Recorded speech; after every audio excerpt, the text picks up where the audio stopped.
آج کی بابرکت شب نور، شب برات کے نام سے معروف اور مشہور ہے۔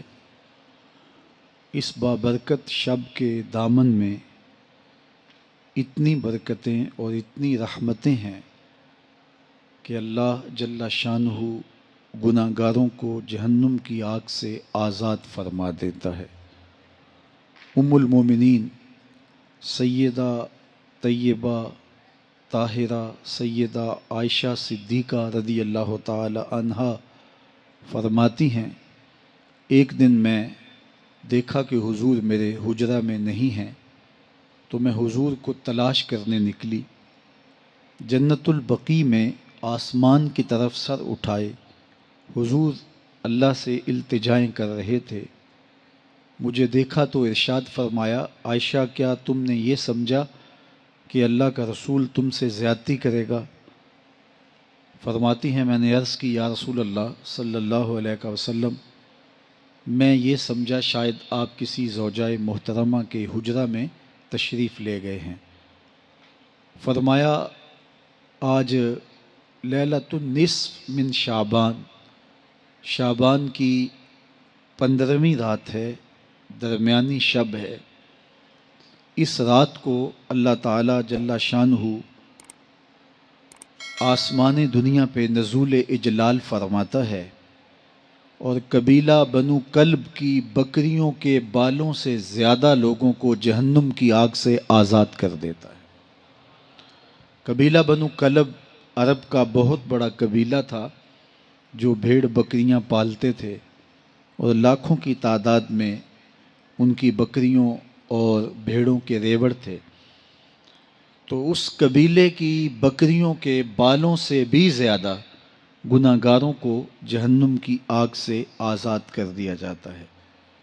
تو یہ وہ بابرکت شب رحمت ہے، شب نور ہے، جس کے دامن میں اتنی برکتیں ہیں کہ کوئی محروم نہیں رہتا۔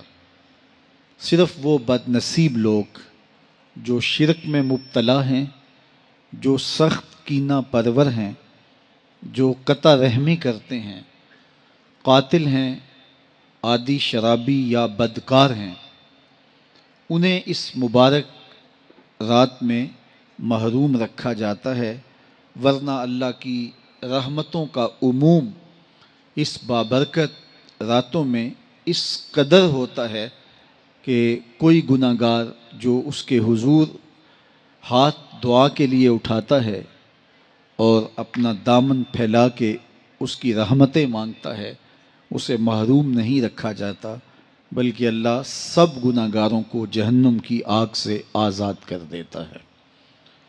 ایک روایت میں آتا ہے کہ اللہ لیلۃ النصف من شعبان، شعبان کی 15ویں رات کو آسمان دنیا پہ اپنی رحمتوں سے جلوہ گر ہوتا ہے اور فرماتا ہے کوئی رزق مانگنے والا، میں اس کی جھولیاں بھر دوں، ہے کوئی مغفرت طلب کرنے والا، میں اس کے گناہ معاف کر دوں، ہے کوئی مجھ سے عافیت مانگنے والا، میں اس کو عافیتوں سے نواز دوں، ہے کوئی فلاں چیز مانگنے والا، ہے کوئی فلاں چیز مانگنے والا، اس کی رحمتیں آواز دیتی ہیں، اور یہ آواز غروب آفتاب سے لے کر کے طلوع فجر تک مسلسل بندوں کو دی جاتی ہے، اور بندے اس کے حضور اگر دست طلب دراز کریں، اپنی جھولی پھیلائیں، تو اللہ تعالیٰ ان کو ان کے مانگنے سے بھی زیادہ عطا فرماتا ہے۔ اس امت کو اللہ تعالیٰ نے اس طرح کی راتیں دے کر کے مغفرت، بخشش، غفران اور رحمتوں کی فراوانی نصیب کی ہے۔ میرے حضور نے ارشاد فرمایا، ایک شخص صبح سے لے کے ظہر تک مزدوری کرتا ہے، اس کو ایک قیراط ملتا ہے۔ ایک ظہر سے لے کر عصر تک مزدوری کرتا ہے، اس کا وقت تھوڑا ہے لیکن اس کو بھی ایک قیراط ملتا ہے۔ اور تیسرا شخص عصر سے لے کر مغرب تک مزدوری کرتا ہے، اس کو 2 قیراط ملتے ہیں، جبکہ اس کا وقت دونوں سے کم ہے۔ فرمایا پہلی مثال یہود کی ہے، دوسری مثال نصارہ کی ہے، اور تیسری مثال میری امت کی ہے کہ اس کو تھوڑے عمل پر زیادہ ثواب دیا جاتا ہے۔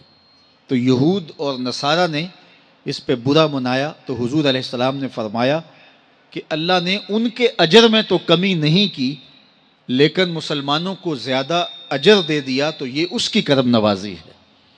تو یہ تھوڑے وقت کی عبادتیں اور چند راتوں کی بیداری اور مخصوص اوقات میں اللہ کے حضور عبادت و ریاضت ایک گناہ گار کو کہاں سے کہاں تک پہنچا دیتی ہے، اس کے گناہوں کی معافی کا ذریعہ بھی بنتی ہے اور درجات کی بلندی کا سبب بھی۔ دیکھیے، لیلۃ القدر ایک رات 1000 مہینے کی عبادتوں سے بہتر قرار پاتی ہے۔ اسی طرح دیگر مواقع ہیں کہ اللہ تعالیٰ اس امت کے لیے رکھے ہیں، رحمت رب بہانہ می طلب، اور یوں بھی پڑھا گیا رحمت رب بہانہ می طلب۔ اس کی رحمتیں قیمت نہیں مانگتی اور اس کی رحمتیں بہانہ تلاش کرتی ہیں، تو وہ اپنے بندوں کو بخشنے پہ آمادہ ہے اگر وہ اپنا دامن طلب پھیلائیں۔ قرآن مجید میں ایک مقام دیکھیے کتنا دل آویز ہے، فرمایا ما یفعل اللہ بعذابکم، اللہ تمہیں عذاب دے کے کیا کرے گا؟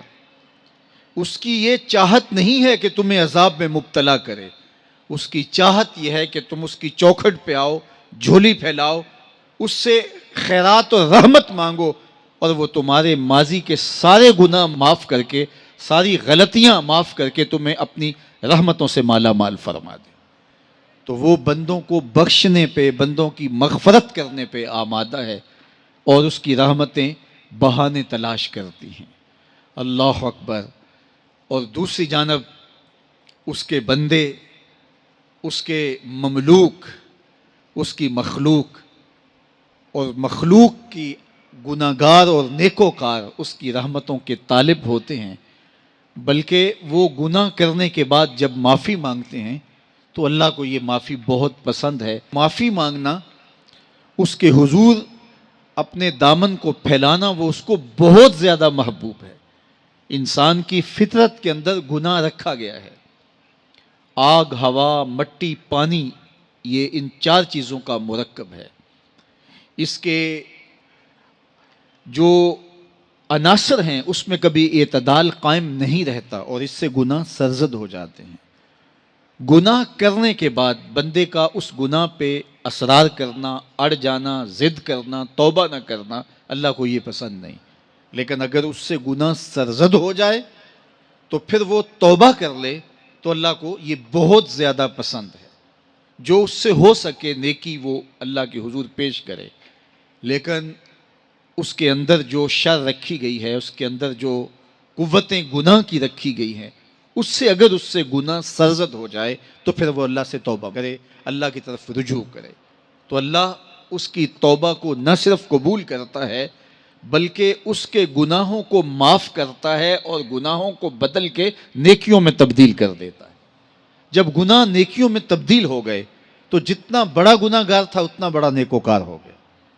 حضرت سیدنا عمر رضی اللہ تعالیٰ عنہ بازار میں جا رہے تھے تو ایک شرابی نے ہاتھ میں بوتل پکڑی تھی شراب کی، تو حضرت عمر ہاتھ میں درہ رکھتے تھے اور آپ کا جاہ و جلال دیدنیت ہوتا، تو جو ہی حضرت عمر رضی اللہ تعالیٰ عنہ کو اس نے دیکھا تو ڈر گیا اور دل ہی دل میں کہا، اے اللہ آج عمر کے قہر سے بچا لے، میں تیری بارگاہ میں سچی توبہ کرتا ہوں، اور جلدی سے شراب کو بغل میں چھپا لیا۔ اتنے میں حضرت عمر سر پہ پہنچ گئے اور گرج کر کڑک کے کہا کہ یہ تیری بغل میں کیا ہے؟ چونکہ اس کو بوتل چھپاتے دیکھا تھا تو وہ ڈر گیا اور ڈرتے ڈرتے کہنے لگا، حضرت یہ سرکہ ہے۔ اب تھی تو شراب، لیکن ڈرتے ہوئے بولا، حضرت سرکہ ہے۔ تو حضرت عمر نے کہا، نکال۔ جب نکالا تو شراب نہیں تھی، واقعی سرکہ بن چکا تھا۔ تو جب اللہ کے حضور کوئی توبہ کرتا ہے، اللہ اس کے گناہوں کو بدل کے نیکیوں میں تبدیل کر دیتا ہے۔ حدیث پاک میں آتا ہے کہ قیامت کے دن اللہ ایک شخص کو کہے گا کہ اپنا نامہ اعمال پڑھ، تو وہ نامہ اعمال پڑھنے لگ جائے گا۔ تو نامہ اعمال کے اندر چھوٹے گناہ بھی ہوں گے، بڑے گناہ بھی ہوں گے، تو اللہ سے حیا کرتے ہوئے، شرم کرتے ہوئے وہ بڑے بڑے گناہوں کو چھوڑتا جائے گا اور چھوٹے چھوٹے گناہوں کو پڑھتا رہے گا۔ جب وہ سارے گناہ پڑھ چکے گا اور کتاب ختم ہوگی تو اللہ تعالیٰ اسے فرمائے گا، میرے بندے تو نے یہ جتنے گناہ پڑھے ہیں میں نے سب کو بدل کے نیکیوں میں تبدیل کر دیا۔ تو بندہ کہے گا، اللہ ابھی تو میرے بڑے بڑے گناہ رہتے ہیں جو میں نے پڑھے ہی نہیں۔ فَضَحِكَ النَّبِيُّ حَتَّى بَدَتْ أَنْيَابُهُ، حضور جب یہ بیان فرما رہے تھے تو حضور اتنا مسکرائے کہ صحابہ نے حضور کی داڑھیں دیکھ لی۔ تو پہلے وہ بڑے بڑے گناہ چھوڑے جا رہا تھا، لیکن جب اللہ فرمائے گا کہ میں تیرے گناہوں کو بدل کے نیکیوں میں تبدیل کر دیا، تو وہ کہے گا ابھی تو بڑے بڑے گناہ رہتے ہیں جو میں نے ابھی پڑھے ہی نہیں۔